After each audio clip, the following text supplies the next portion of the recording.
Bonjour à tous, ravi de vous retrouver dans une nouvelle vidéo live de notre calendrier de l'Avent. Il est 19h15, nous sommes le 9 décembre. C'est donc notre 9e live sur 24 lives que nous allons partager ensemble jusqu'à Noël.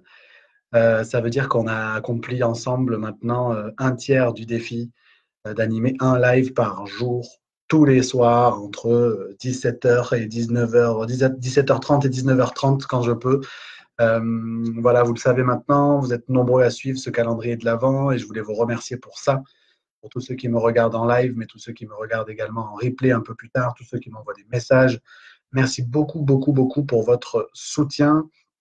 C'est vraiment un défi que je souhaitais me lancer, de vous apporter un maximum d'astuces, un maximum de techniques, de méthodes, de stratégies, et puis surtout échanger un maximum avec vous. Et sur les derniers lives, bah, il y a eu de l'échange, il y a eu du partage, et ça, c'est vraiment super parce que c'est vraiment la vocation de ces lives et de ce défi. Donc, de vous accompagner du 1er au 24 décembre 2018. Aujourd'hui, c'est dimanche. Donc, c'est pas simple de libérer un moment pour vous faire ce live, mais c'est toujours un plaisir. On a discuté toute la semaine depuis lundi. Je vous partage une clé par jour pour vous permettre d'obtenir plus de mandats exclusifs. Salut Olivier. Le live, il est pour toi, alors tu as t'as intérêt de le regarder parce que c'est toi qui as proposé le sujet. Donc, on va essayer de répondre à ce sujet que tu as proposé. En tout cas, ça fait plaisir de te voir un dimanche. Merci de ta présence. Donc, chaque semaine, oui, je vous partage une clé pour vous permettre d'obtenir plus de mandats exclusifs. J'en ai partagé, si je ne dis pas de bêtises, 6 depuis le début de la semaine, depuis lundi. Et aujourd'hui, je réponds à un thème qui a été proposé par Olivier Mémin, qui est en train de regarder ce live, qui, sur un de mes lives, m'a proposé de répondre à l'objection que vous rencontrez parfois sur le terrain, des personnes auprès desquelles vous essayez d'obtenir un mandat exclusif et qui vous disent non, non, mais moi, le mandat exclusif, j'ai déjà fait et plus jamais. Voilà, plus jamais ça a été le cas une fois, j'ai voulu jouer le jeu. Et puis, pas de visite, pas de suivi. Enfin, bref, ça n'a pas marché et plus jamais. On était déjà sceptiques au départ et on était déjà sceptiques au départ et on a voulu tenter, on a voulu jouer le jeu. On est tombé sur un conseiller immobilier en lequel on a eu confiance. On lui a confié un mandat exclusif et puis ça n'a pas marché. Conformément à ce qu'on pensait, ça n'a pas marché et donc plus jamais d'exclusivité. Vous nous avez l'air d'être un conseiller immobilier en lequel on peut avoir confiance, mais on s'est juré de ne plus jamais confier de mandat exclusif. Donc c'est la réponse que je vais essayer de vous apporter ce soir à cette objection. Salut à Émilie aussi qui doit être en train de regarder si je ne dis pas de bêtises. Bonjour, voilà, bonjour à tous ceux qui commencent à se connecter en ce dimanche. Merci encore une fois de votre présence. À partir de la semaine prochaine, à partir de demain, je serai sur Nancy. Je prends l'avion pour Nancy demain matin. J'y serai toute la semaine. Donc, les lives auront lieu la semaine prochaine. Et je vous partagerai plutôt des concepts qui doivent vous permettre de vous poser les bonnes questions pour opérer une transformation qui est aujourd'hui nécessaire depuis le conseiller immobilier d'hier vers le conseiller immobilier de demain, parce que les choses ont changé, on en parlera demain, la vente a changé, l'immobilier a changé, les consommateurs ont changé, et nous, on doit évoluer avec ça. Et tout au long de la semaine, ou en tout cas pendant une grande partie de la semaine, je vous partagerai toutes les transformations que vous devez opérer dans vos attitudes, dans votre approche, dans les différentes, j'allais dire, thématiques de votre activité, toutes les transformations que vous devez opérer pour rester toujours au top et demain, être le conseiller immobilier qui performera en 2019. Donc ça, ça nous occupera une bonne partie de la semaine prochaine. Salut Thierry, merci d'être présent à ce nouveau live. Alors, pour rentrer dans le vif du sujet du live de ce soir, donc vous êtes face à un client, vous avez respecté tout ce que je vous ai dit depuis le début de la semaine. Donc, vous avez remis un avis de valeur en ayant une approche plus émotionnelle. Vous avez utilisé les 4 étapes. Et pour ceux qui n'ont pas vu toutes ces idées-là, je vous invite à regarder les autres lives depuis le début de la semaine. Vous avez respecté les 4 étapes pour respecter le cycle de décision d'un vendeur. Vous avez fait une très forte dissociation, comme je le disais hier, entre vos services en mandat exclusif et en mandat simple. Enfin, bon, bref, vous avez respecté le canevas tel que je voulais enseigner cette semaine. Et pour autant, les clients vous disent, c'est bien beau tout ça, mais nous, on a déjà fait le mandat exclusif et il n'est plus question d'en faire un de nouveau, d'en confier un à nouveau, même si vous nous semblez être quelqu'un de performant et quelqu'un en qui on peut avoir confiance. Alors, l'idée, c'est toujours la même chose, c'est de partir du principe, je le dis souvent, dans une vente, il y a deux éléments. Vous avez le prix et vous avez la stratégie de commercialisation. Et déjà, ce sont deux choses que vous devez impérativement dissocier au moment où vous allez prendre votre mandat exclusif, ou vous cherchez à prendre votre mandat exclusif, parce que très souvent, on n'ose pas trop dire les choses de la manière la plus franche possible sur l'une ou sur l'autre des thématiques, par peur qu'elles viennent impacter l'autre. Qu'est-ce que je veux dire par là? C'est que si, par exemple, vous avez tendance, certains d'entre vous, à prendre des gants ou à ne pas tout dire en matière de prix, de marché, pour être certain de pouvoir obtenir le mandat exclusif, en disant si je ne froisse pas mon client, j'ai plus de chances d'obtenir le mandat exclusif. Et inversement, si je ne mets pas trop l'accent sur le mandat exclusif, peut-être que j'arriverai à obtenir qu'il se positionne à un prix de marché qui est un bon prix de marché. Et en fait, il faut bien que vous ayez conscience que ce sont deux éléments très différents. Ce sont deux éléments qui, bien évidemment, vont tous les deux impacter la réussite du projet de vente, mais ce sont deux choses très différentes. Et ça, il faut que vous l'expliquiez à votre client qui vous dit, moi, le mandat exclusif, j'ai déjà fait et j'en veux plus. La question, c'est d'essayer de comprendre avec lui ce qui s'est passé lors de cette transaction précédente ou lors de la même transaction, mais avec, il y a quelques mois, avec un autre conseiller immobilier. Et c'est de poser la question et c'est évidemment de lui expliquer ce que je suis en train de vous dire, c'est de dire, monsieur le client, si ça n'a pas fonctionné, et de toute évidence, je vous crois que ça n'a pas fonctionné lors de votre vente précédente ou depuis le début de cette vente, il n'y a que deux raisons pour lesquelles une vente peut ne pas se faire. La première, c'est le prix. La deuxième, c'est la stratégie de commercialisation. Donc, loin de moi l'idée de vouloir dénigrer mes confrères, mais force est de constater que si vous n'avez pas vendu, soit on a un problème ou on avait un problème de positionnement de l'appartement ou de la maison sur son marché, soit on avait un problème sur la manière dont votre logement a été travaillé par mon confrère. D'accord? Et ce ne sont que les deux seules raisons qui peuvent expliquer que la vente n'est pas aboutie. Déjà, parmi ces deux raisons-là, quelles seraient celles qui expliqueraient le plus la raison pour laquelle cette transaction n'a pas abouti? Ah oui, mais c'est votre confrère, il n'a pas fait ci, il n'a pas fait ça, etc. Donc, ça veut dire que vous avez bien vendu au prix auquel le bien était à la vente.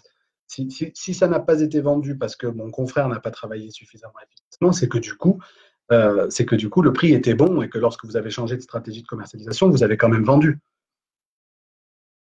Ah ben non, finalement, non, d'accord, ok, ça n'a pas été travaillé, mais il y a un moment, on a été obligé de baisser le prix. D'accord, donc est-ce que vous ne pensez pas qu'au-delà de la stratégie qui peut-être n'était pas bonne, on n'avait pas aussi une problématique de prix?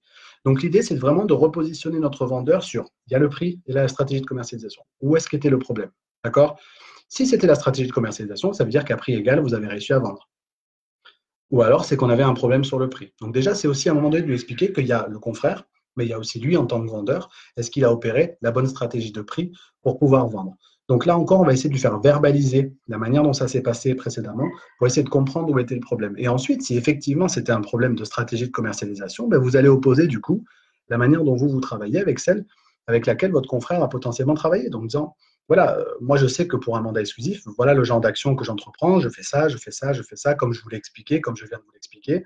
J'imagine que mon confrère a dû faire la même chose, ou est-ce que mon confrère a fait la même chose? Ah ben non, il n'a pas fait la même chose, etc. Donc, est-ce que le problème, c'est le contrat? Est-ce que le problème, c'est la typologie de mandat? Ou est-ce que le problème, c'est la manière dont il a été travaillé? Parce qu'en fait, c'est jamais le mandat le problème. C'est toujours ou le prix, ou la stratégie de commercialisation, mais ce n'est pas le contrat en lui-même. Donc, il faut vraiment que vous fassiez sortir le mandat exclusif de l'équation. Le mandat exclusif n'est pas dans l'équation. C'est le prix et la manière dont il a été travaillé.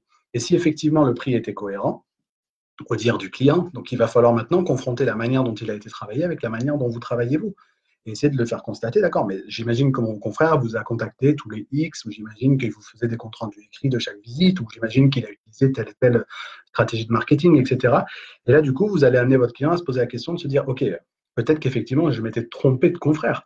Et ça, c'est pas mal. Mais ce n'est pas une raison où vous n'allez pas chercher à les dénigrer, mais vous allez simplement chercher, et peu importe quel est le confrère, d'ailleurs, l'idée, c'est même pas de le savoir, c'est pas ça le débat. Le débat, c'est de dire, est-ce que le problème, c'était le prix, est-ce que c'était la stratégie de commercialisation, ou si effectivement, c'était le prix, c'est-à-dire, oui, j'ai réussi à vendre au prix auquel on voulait vendre, mais en fait, une fois qu'on s'était débarrassé du confrère, et là, vous allez essayer de le faire verbaliser sur la manière dont le confrère a travaillé le bien, par opposition à la manière dont vous travaillez vous, pour lui démontrer que le problème, ça n'est pas le contrat. Le problème, c'est la stratégie de commercialisation ou le prix. Parce que si effectivement on est bien en train de parler de la même transaction et qu'avant votre arrivée, il avait confié un mandat exclusif à un confrère, si ça n'est toujours pas vendu alors que le confrère n'est plus là, c'est bien qu'on avait quand même un problème de prix. Et là, vous pouvez lui proposer votre accompagnement, ou vous l'avez déjà fait en amont, parce que vous avez déjà remis votre avis de valeur, ou là, vous allez de nouveau le ramener à votre avis de valeur en disant, est-ce que vous ne pensez pas, du coup, au regard de ce que je vous ai dit sur le prix, de toute évidence, mon confrère a mis en place quand même un certain nombre d'actions. Est-ce que vous ne pensez pas du coup qu'on avait une problématique aussi de positionnement de prix sur le marché? Donc l'idée, voilà, c'est de l'amener, c'est d'avoir cette conversation-là avec votre vendeur et de l'amener à verbaliser la manière dont ça se déroule, toujours en lui renvoyant le fait que c'est toujours un problème ou de prix ou de stratégie. Mais jamais de contrat. C'est pas le contrat qui est problématique, d'accord? C'est des services qui sont associés en face ou le prix, d'accord? Donc vous allez le faire verbaliser sur tous ces éléments-là pour essayer de voir où était le problème. D'accord? D'expérience, c'est quand même souvent le prix. Mais c'est vrai que parfois, on peut être amené à passer derrière un confrère qui a mal travaillé. Ça arrive. Et l'idée, c'est de lui expliquer par opposition la manière dont vous travaillez et de le faire constater que si ça n'a pas abouti jusqu'à présent, c'était peut-être qu'il y avait des actions qui n'avaient pas été entreprises et qui pouvaient être entreprises. Mais qu'en aucun cas, c'était le contrat en lui-même qui posait problème. D'accord? Donc ça, c'est vraiment important d'être dans cette logique-là. Et la plupart d'entre vous, dans vos réseaux, maintenant, vous avez des mandats qui permettent à vos vendeurs de résilier le mandat, y compris avant la fin de la période d'irrévocabilité. Donc, vous avez tout à fait la possibilité de dire à votre vendeur, voilà tout ce que moi je mets en place, je vous propose de le tester pour qu'on voit ensemble si le problème, c'est effectivement une problématique. Si vous voulez rester à prix égal, on fait une mise sur le marché de votre bien à prix égal, et cette fois avec mes services, et on voit effectivement ce que ça donne. Si on n'a pas de résultat, malgré les services additionnels que moi je vous apporte, c'est peut-être qu'on avait une problématique sur le prix, et il va falloir qu'on rediscute du prix. Donc voilà, c'est vraiment moi dans cette logique-là que j'aimerais que vous appreniez à travailler sur cette objection-là. C'est toujours faire sortir le mandat de l'équation par les prix, par les stratégies de commercialisation et voir un petit peu à quel endroit ça a posé problème. Et si vous avez remis un avis de valeur et que vous avez des services qui sont intéressants, il n'y a pas de raison que vous ne puissiez pas arriver à faire la différence et vous pouvez tout à fait proposer à votre client de vous tester. A priori, dans la plupart de vos mandats, et même la loi Allure aujourd'hui, permet à votre client de se dédire s'il constate le moindre manquement à un engagement que vous avez pris, il peut tout à fait vous tester et tester si le problème c'est effectivement la typologie de mandat ou si ce sont les services ou le prix. Et toujours lui faire le constat du coup, y compris a posteriori, après avoir travaillé le bien, voilà toutes les actions que j'ai entreprises, voilà les résultats. Est-ce que c'était toujours mon confrère le problème? Est-ce que c'était toujours la typologie de mandat le problème? Ou est-ce que, puisqu'on est à prix égal, est-ce que vraiment c'est pas le prix le souci? Donc voilà, c'est vraiment de vous positionner, là encore, pas en face à face avec votre client, mais côte à côte avec lui, toujours dans cette logique d'accompagnement, en vous mettant à ses côtés pour essayer de voir et d'avoir ce recul tous les deux ensemble, le client et le conseiller immobilier, avoir ce recul ensemble sur la stratégie globale de la commercialisation qui inclut des services, une stratégie de commercialisation et un prix.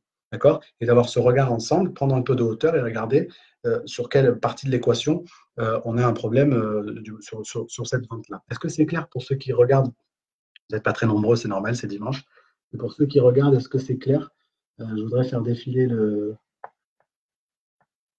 chat, mais j'ai pas de commentaires particuliers. Je ne sais pas si Olivier, du coup, a pu rester jusqu'au bout et si ça répond à ta question, Olivier, sur cette réponse à objection à laquelle vous pouvez être confronté, ou si ça permet de donner des pistes à Antoine, puisque visiblement, Antoine va bientôt démarrer, si j'ai bien compris.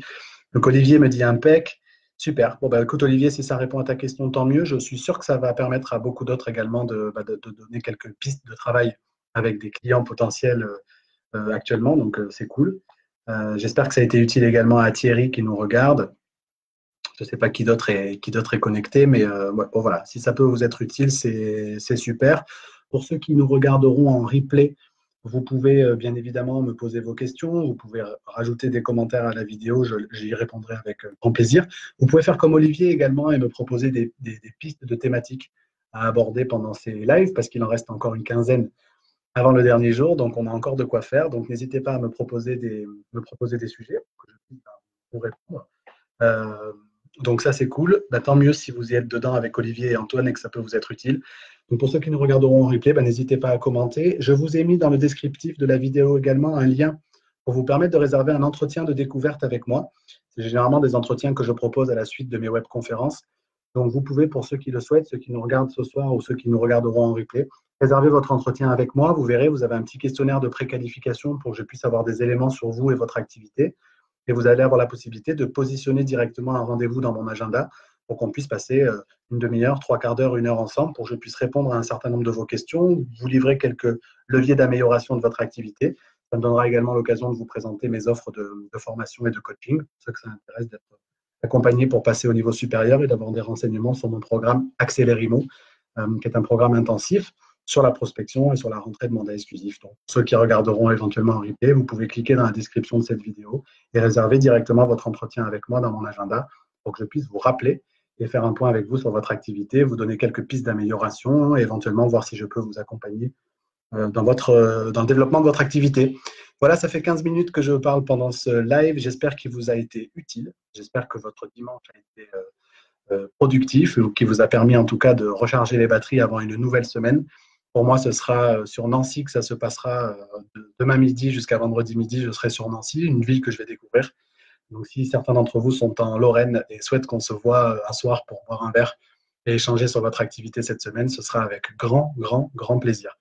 Voilà, moi, il me reste à vous souhaiter une très, très belle soirée et on se retrouve dès demain, aux alentours de 18h, pour un nouveau live de ce calendrier de l'Avent. Je vous souhaite une très belle soirée. Je vous dis à très bientôt. Ciao, Olivier.